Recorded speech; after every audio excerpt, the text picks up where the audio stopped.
August 7th, 1998 is a day that will remain sharply etched like an iron brand in the minds of all Kenyans. On that fateful day, many Kenyans in Nairobi woke up to the hustle and bustle that characterizes the busy metropolitan city, unaware that an unprecedented wind of change would blow their way like an apocalypse in the day of judgment. According to the general manager of the August 7th Trust, Joan Jagi, the park has a section where remains of shattered glass and debris have been built into a sculpture to depict the way the body, mind and spirit of many was changed on that day. The August 7th Memorial Trust was set up in honor and support of the victims that were affected or lost their lives in the August 7th, 1998 bombing. And what we have at the Memorial Park is the gardens, a place where people can come and reflect and relax, just in honor of the victims and the survivors of the terrorist attack. To have a memorial is important because it honors the survivors and the victims of the attack. So this is a place where they can come and reflect, think about what happened. But it's also a place that we have set up to make a statement that we do not want a repeat attack, that what happened, that we're not condoning what happened. And so as a result of that, we have a peace project which at the moment has been targeting primary schools, and now we're rolling it out into the secondary schools. And eventually we would want to roll it out even into communities. So that is how we say, we make a statement that we do not want a repeat attack of what happened. But other than that, we want to use the park to bring positivity into the CBD. Having the park in the CBD, we would want to move beyond the bombing and the tragedy that happened and use the park to bring positivity into the CBD. It's also been developed to be a garden of exotic varieties of flowers and trees. She explains that a list of the names of the departed victims is listed on one end of the concrete wall surrounding this terrific park, and the site is open to anyone from any corner of the world who would like to pay tribute to the departed souls any day of the week. Conference facilities where people can transact their business and an arts in the park theatre, which goes a long way in promoting local talent, are also housed within the park.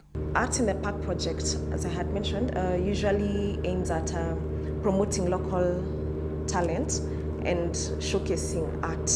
So through the Art in the Park, we hold concerts. We do monthly concerts, and there are different kinds of concerts. It could be hip hop, jazz, classical music. Some of the concerts are the Memorial Park originated concerts, but others are people who have come, artists or performers who want to hire out the park for their events. So we also have a wedding fair, which we used to do annually. We didn't get to do it in 2010, but we hope that we will be able to revive that in 2011. But the wedding fair aims at bringing together people who are in the wedding industry to just showcase to the public what they are doing, and also give people who are planning to do weddings a variety of vendors and things that they can use for their weddings. This year we want to make our Art in the Park project very vibrant. So we want to have a monthly band in the park, and we also want to have a monthly theatre in the park activity. But the park is open to other performers to come in and hire the park for activities that are not necessarily organized by the Memorial Park. But to the survivors and the families of those that were affected by the bombing, the park is open to them at no cost, and so they can come in and have their meetings. They usually have their meetings also some Saturdays at the park, and so the park is open for them to have that kind of activities. For Gerald Kinyua, the pain in his eyes is quite evident as he relived the day that saw him lose a number of friends and former students. He tells us his story at the Memorial Park located near the bomb blast site. So I had quite a number of friends who are working especially with the TSC when it was here, and they perished.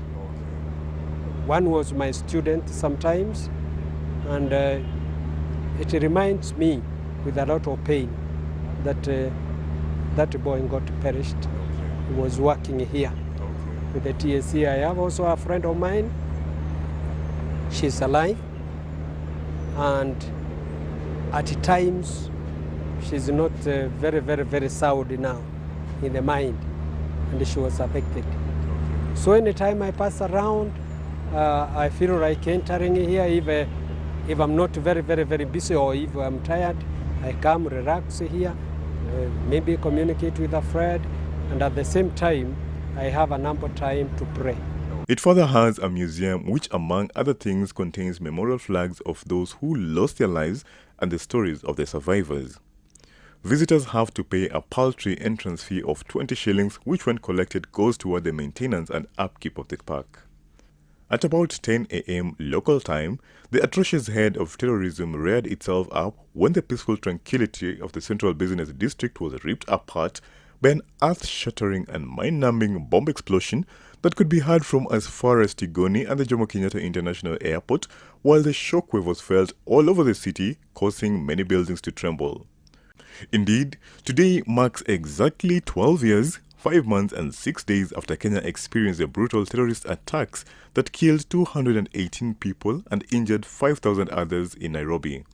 Many people have termed it as an atrocious act that left many with physical and psychological wounds.